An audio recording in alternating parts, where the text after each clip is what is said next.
ఈ గృహాన్ని ప్రతిష్ఠించినందుకు మీకు వందనాలు. యేసుక్రీస్తు నామములో ఈ గృహము నీతిమంతుల గుడారముగా వర్ధిల్లునుగాక. అబ్రహాము, ఇస్సాకు, ఇజ్రాయేలు, యోసేపు, దావీదు, అకుల, ప్రిస్కిల్లల గుడారాల దీవెన ఈ బిడ్డలు, ఈ కుటుంబం తరతరాలు అనుభవించుదురుగాక. యేసుక్రీస్తు నామమున ఈ గదిలో బిడ్డలకు గొప్ప నెమ్మది, విశ్రాంతి కలుగునుగాక. దర్శనములు చూచుదురుగాక. రాత్రి జామున యందు ప్రభువా నీ పాదాలు పట్టుకుని ప్రార్థన చేస్తూ కుటుంబము దీవించబడినట్లుగాను, చుట్టుపక్కల ప్రజలందరూ కూడా రక్షణార్థమై నడిపించబడినట్లుగా ప్రార్థన చేసి నీ చేతిలో పాత్రలు వాడబడి ధన్యత మీరు ఇచ్చినందుకు స్తుతిస్తూ తండ్రి యొక్కయు కుమారుని యొక్క పరిశుద్ధాత్మ యొక్క నామములో ఈ గదిని మీకే ప్రతిష్ఠిస్తున్నాం తండ్రి. ఆమేన్.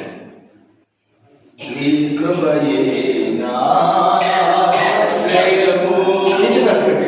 నీ కృపయే నా ఆత్మకు అభిషేకము.